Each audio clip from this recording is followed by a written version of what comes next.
नमस्ते।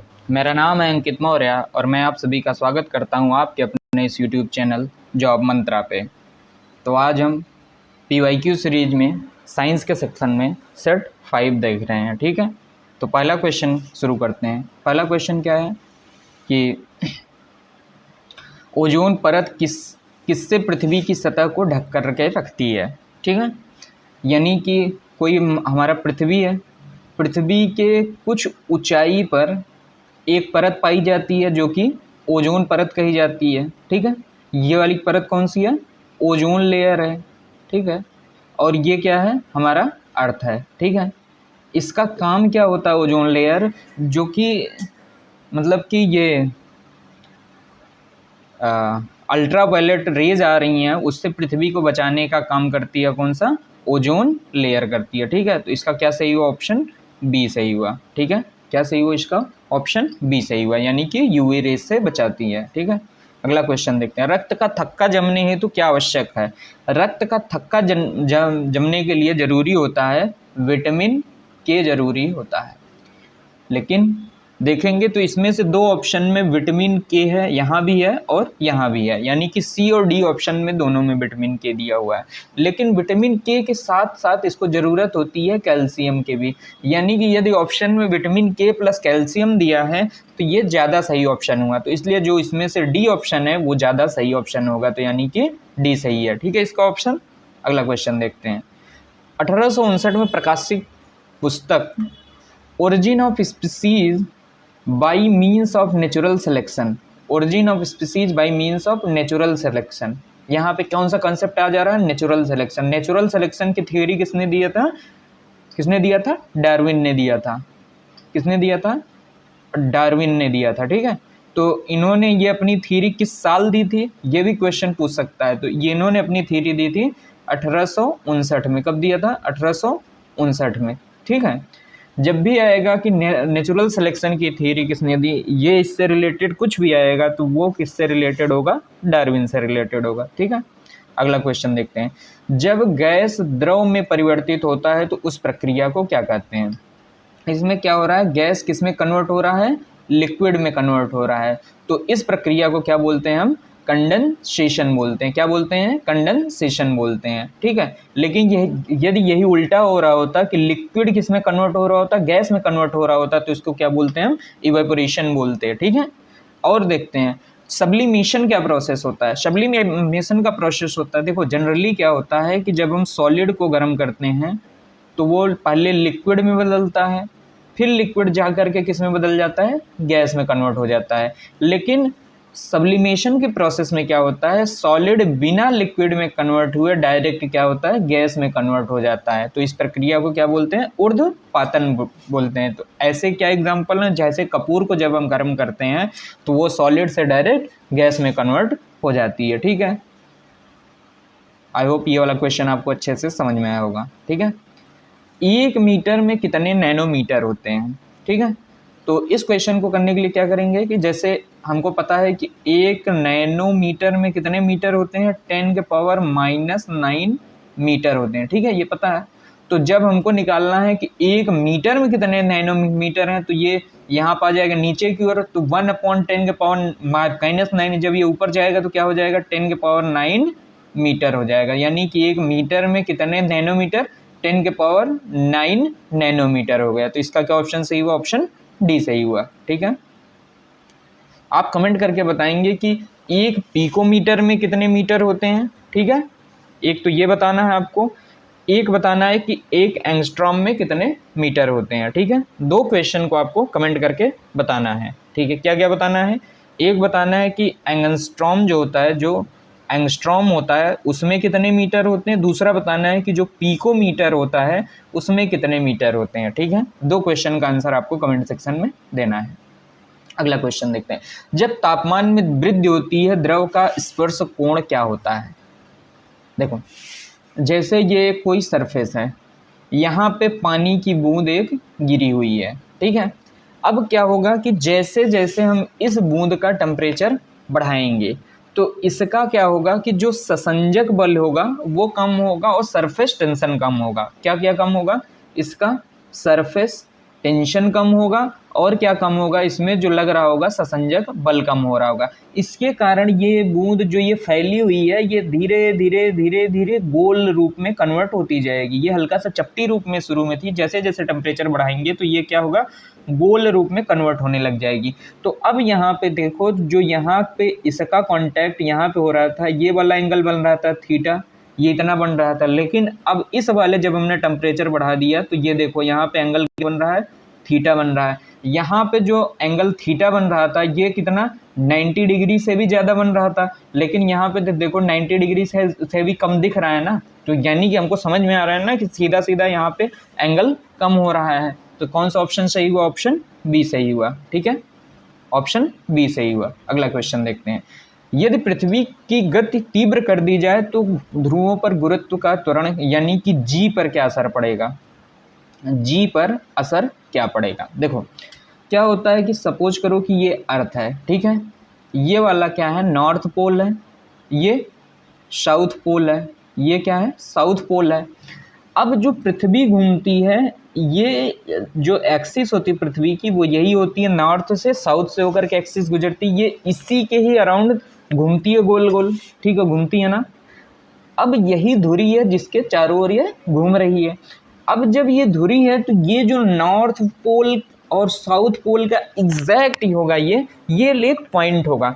जब ये कुछ भी हम ऐसे बॉल को ऐसे रोटेट करेंगे तो हमको समझ में आएगा जहाँ पे हमने उंगली रखी हुई है, जहाँ यदि हम नॉर्थ और साउथ पे उंगली रखें तो हमको समझ में आएगा कि ये जो नॉर्थ और साउथ पोल है ये घूम ही नहीं रहा है, ये पॉइंट होगा वो नहीं घूम रहा होगा, उसकी रिलेटिव वेलोसिटी क्या होगी, 0 होगी। लेकिन जो नॉर्थ और साउथ पोल के अलावा कोई भी पॉइंट होगा वो सब तेजी से घूम रहा होगा, ये भी घूम रहा होगा, ये भी घूम रहा होगा। लेकिन जब हम इसकी गति को तीव्र कर देंगे तो ये और तेजी से घूमेगा, तो यहाँ पे क्या होगा, जी कम होता जाएगा। लेकिन यहाँ पे जो नॉर्थ पोल और साउथ पोल पे है जी का कोई असर ही नहीं पड़ेगा, तो यानी क्या रहेगा, ये कांस्टेंट, विल रिमेन सेम। ठीक है, तो इसका क्या ऑप्शन सही होगा, ऑप्शन सी सही होगा। ठीक है, अगला क्वेश्चन देखते हैं। तरंग दैर्घ्य के दो श्रृंगों के मध्य की दूरी क्या कहलाती है। कोई भी एक वेव बनता है तो ऐसे ही तो बनता है, ठीक है। ये वाला क्या कहलाते हैं, जो ऊपर उठे हुए इनको श्रृंग बोलते हैं, जो नीचे की ओर धसे हुए इनको क्या बोलते हैं, हम गर्त बोलते हैं। ठीक है, दो श्रृंगों के बीच की दूरी, ये इसी को तो ये हम लोग बोलते हैं क्या, वेव लेंथ, यानी कि लेमडा बोलते हैं। क्या बोलते हैं, लेमडा। क्या बोलते हैं इसको, लेमडा, यानी वेव लेंथ बोलते हैं। तरंग दैर्घ्य यानी कि क्या हुआ, इसका ऑप्शन डी सही हुआ। अगला क्वेश्चन देखते हैं। टिंडल प्रभाव कौन प्रदर्शित करेगा। दुनिया में टिंडल इफेक्ट कौन शो करता है। दुनिया में कोई भी जो धातु है वो टिंडल इफेक्ट कौन शो करता है। टिंडल इफेक्ट वही शो करता है जो कि कोलाइडी विलयन बनाता है। कौन शो करता है, जो कि कोलाइडी विलयन बनाता है, कोलाइडी विलयन बनाता है।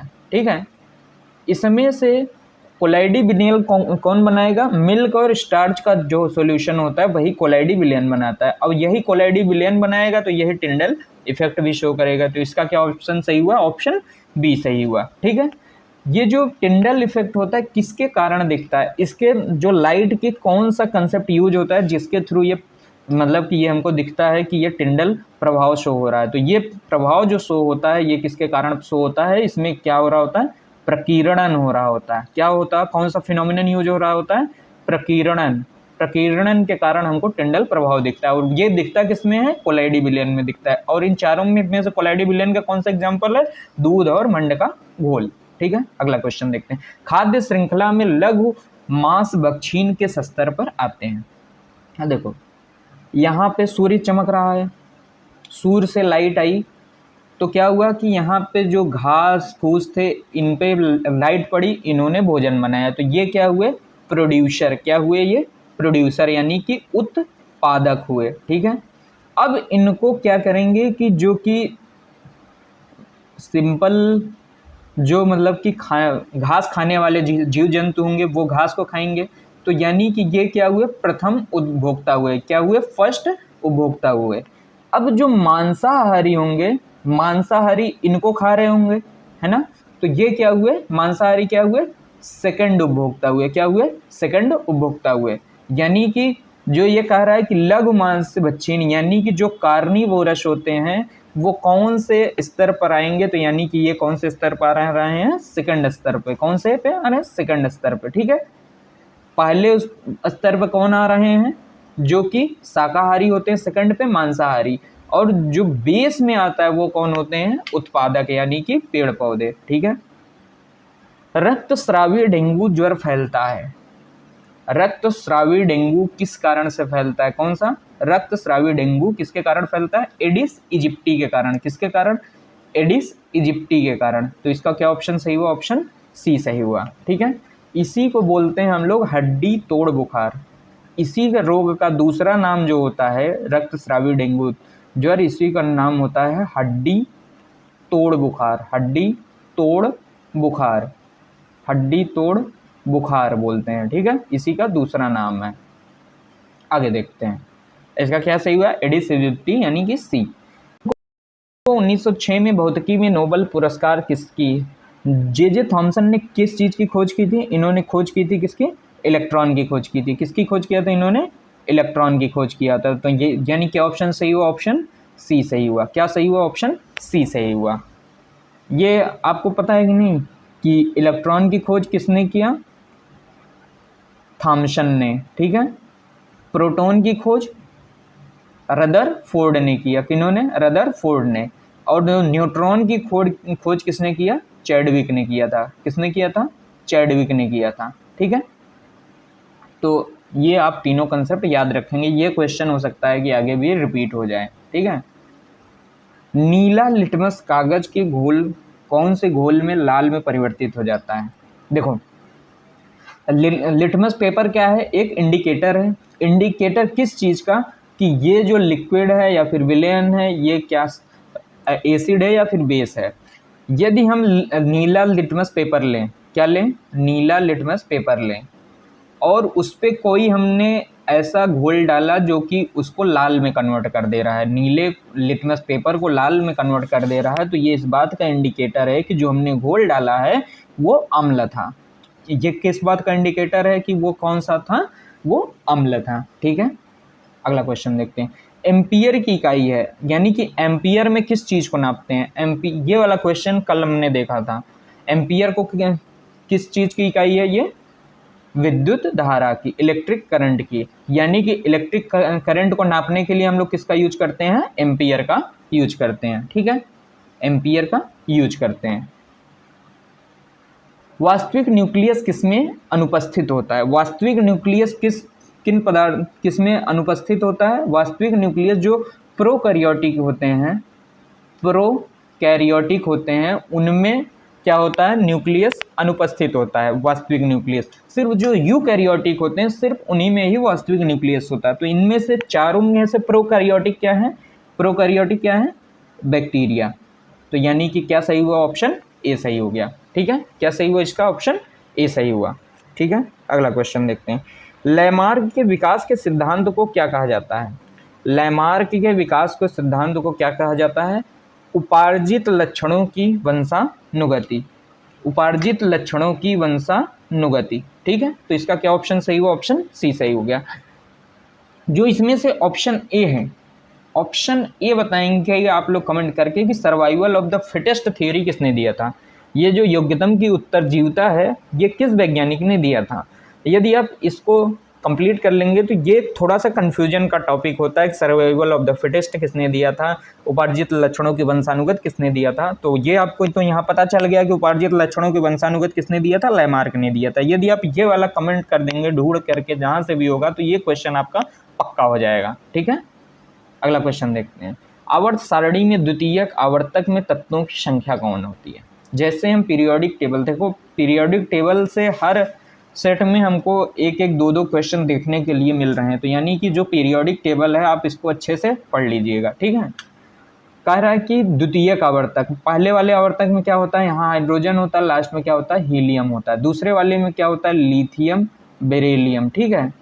उसके बाद शुरू होता है यहाँ फिर गैप होता है, फिर हमको दिखता है बोरान, फिर आता है कार्बन, फिर आता है नाइट्रोजन, ऑक्सीजन, फ्लोरीन, फिर नियॉन। क्या आता है, फ्लोरीन आता है, उसके बाद क्या आता है, नियॉन आता है। फ्लोरीन आता है, उसके बाद नियॉन आता है। तो यानी कि 1 2 3 4 5 6 7 8, यानी कि दूसरे पीरियोडिक टेबल के वो जो सेकंड पीरियड है उसमें कितने एलिमेंट हैं? 8 एलिमेंट हैं। कौन कौन से एलिमेंट है उसमें? Lithium, beryllium, boron, carbon, nitrogen, oxygen, fluorine, neon. और पहले आवर्तक में कितने एलिमेंट हैं? 2 मात्र। कितने हैं? मात्र 2, यानी कि हाइड्रोजन और हीलियम है बस। ठीक है, अगला क्वेश्चन देखते हैं। आनुवंशिकता की इकाई क्या होती है? आनुवंशिकता की इकाई क्या होती है? जीन होती है। क्या होती है? जीन। ये भी क्वेश्चन हम लोग पहले देख चुके हैं। निम्न में से किसका पीएच लगभग 10 होता है? निम्न में से किसका पीएच लगभग 10 होता है? ये वाला क्वेश्चन हमने पहले देखा हुआ है। जो गैस्ट्रिक जूस होता है उसका पीएच लगभग कितना होता है? जूस जो हमारा गैस्ट्रिक जूस होता है वो HCl ही तो होता है। HCl यानी कि एसिड, एसिड है तो यानी कि 7 से कम, लगभग ये 3 यानी कि 2 या 3 के आसपास इसका पीएच होगा। ठीक है, ब्लड का कितना होता है? 7.4 होता है। मिल्क ऑफ मैग्नीशिया का ये होता है MgOH का होल ट्वाइस ही तो है।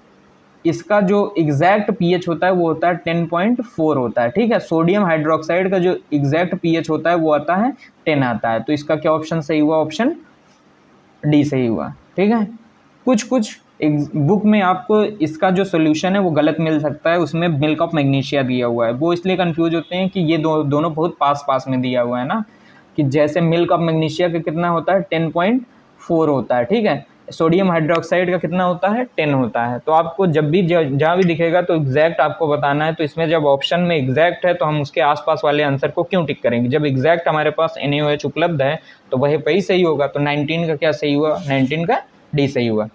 बॉक्साइट का किसका है? बॉक्साइट का क्या फार्मूला होता है? Al2O3, Al2O3.2H2O होता है। ठीक है, यही फार्मूला होता है बॉक्साइट का ना। तो बॉक्साइट में क्या पाया जाता है? एल्युमिनियम, यानी कि ये किसका हो रहा है? एल्युमिनियम का हो रहा है। तो यानी कि क्या सही हो गया? ऑप्शन सी सही हो गया। ठीक है, अगला क्वेश्चन देखते हैं। आहार नली का सबसे लंबा कौन सा भाग होता है? आहार नली का सबसे लंबा भाग कौन सा होता है? छोटी आंत। ये वाला क्वेश्चन हम लोग पहले देख चुके हैं। ठीक है, वायुमंडल में CO2 लगभग कितने % होता है? ये वाला क्वेश्चन हम लोग पहले देख चुके हैं। वायुमंडल में कितने % CO2 है? 0.03% है। ठीक है, अगला क्वेश्चन देखते हैं। एंटीबॉडी कहाँ बनती है? एंटीबॉडी कहाँ बनती है? लिम्फोसाइट में बनती है। कहाँ पे? लिम्फोसाइट में बनती है। इसी का दूसरा नाम क्या होता है? WBC। क्या नाम होता है? WBC, यानी कि व्हाइट ब्लड कार्पसेल्स इसका नाम होता है। ठीक है, कोलेस्ट्रॉल के जमा होने के कारण धमनियों में कठोरता होने को क्या कहा जाता है? कोलेस्ट्रॉल के जमा होने के कारण धमनियों में जब कठोरता हो जाती है तो इसको हम लोग क्या बोलते हैं? आर्टीरियोस्क्लेरोसिस। क्या हो जाता है? आर्टीरियोस्क्लेरोसिस। ठीक है, यानी कि क्या हो गया? ऑप्शन सी सही हो गया। ठीक है, इसमें से लगभग 7-8 क्वेश्चन पिछले रिपीटेड हैं और बाकी के क्वेश्चन लगभग उसी कंसेप्ट पे आए हुए हैं जिस कंसेप्ट पे हमने पहले क्वेश्चन देखे हुए हैं। यदि आप उन सब टॉपिक को अच्छे से एक बार देख लिया होगा तो इस वाले सेट में आपको लगभग सारे क्वेश्चन हो जाने चाहिए। एक आध क्वेश्चन ही छूटना चाहिए था। ठीक है, तो मुझे लगता है कि इसमें से 24 में से 20 आपके एकदम सही होने चाहिए थे। आप कमेंट करके बताएंगे कि आपके कितने सही हो, 20 से ऊपर आप जा पा रहे हैं कि नहीं। यदि आपका 20 का ऊपर इस वाले सेट में गया है तो यानी आपकी तैयारी बहुत सही है। ठीक है, नहीं है तो फिर इसमें से जो टॉपिक हैं, जैसे ये पहला क्वेश्चन है तो इसमें से क्या टॉपिक ढूंढ सकते हैं? ओजोन परत पहले से कॉन्सेप्ट से क्वेश्चन आ रहा है। ठीक है, तो इसको जहाँ भी बुक से आप पढ़ रहे हैं ओजोन जो लेयर है उसके बारे में अच्छे से पढ़ डालिए।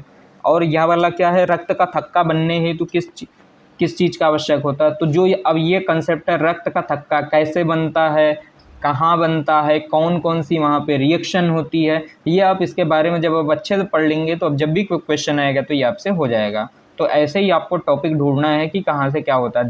जैसे ये वाला क्वेश्चन है कि जब गैस द्रव में परिवर्तित होता है उस प्रक्रिया को क्या कहा जाता है? तो यानी कि जो ये इवेपोरेशन, कंडेंसेशन, ये वाले जो टॉपिक हैं इनको आप अच्छे से पढ़ लेंगे। ये वाला लगभग हर सेट में क्वेश्चन आया हुआ है। ठीक है, तो यदि आप इसको कर लेंगे तो हो जाएगा। ठीक है, आपसे क्वेश्चन ऐसे ही आप ढूंढिए कि कौन कौन से टॉपिक पे क्वेश्चन आ रहे हैं, उन टॉपिक को अच्छे से करिए। यदि आप मैंने आपको पिछली बार की क्लास में भी इस बात को बोला था कि फिजिक्स में टोटल लगभग 20 टॉपिक हैं बस जहाँ से क्वेश्चन रिपीट हो रही हैं। ठीक है, केमिस्ट्री में भी ऐसे मात्र 20 टॉपिक है जहाँ से क्वेश्चन रिपीट हो रहे हैं। यदि आप इन 40 टॉपिक को कर लेंगे तो फिजिक्स केमिस्ट्री से एक भी क्वेश्चन नहीं छूटेगा। हाँ, बायो में लगभग आपको 25 टॉपिक के आसपास देखना पड़ेगा। यदि आप 25 टॉपिक देख लेंगे तो आपका पूरा बायो तैयार हो जाएगा, यानी कि 20 40 और 25, यानी कि यदि आप 65 टॉपिक को अच्छे से पढ़ डालते हैं तो आपके साइंस के ये मान के चलिए कि यदि 15 क्वेश्चन आ रहे हैं तो उसमें से लगभग 13 से 14 क्वेश्चन आपके पढ़े हुए होंगे। तो आपको 1-2 क्वेश्चन हो सकता है अलग से दिखे, आप उन 1-2 क्वेश्चन के लिए जितना ज़्यादा प्रैक्टिस करना चाहेंगे तो फिर वो धीरे धीरे आपके प्रैक्टिस से वो वाले भी क्वेश्चन होने लग जाएंगे। ठीक है, तो आपको ये पहले ढूंढना है कि कौन कौन से टॉपिक से क्वेश्चन आ रहे हैं। PYQ का यही मतलब ही होता है कि हम देख पाएँ कि कहाँ से क्वेश्चन आ रहे हैं। ठीक है, आप टॉपिक ढूंढने पे ध्यान दीजिएगा।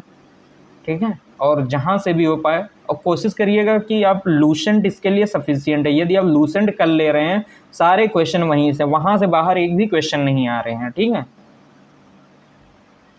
चलिए चलते हैं। Thank you.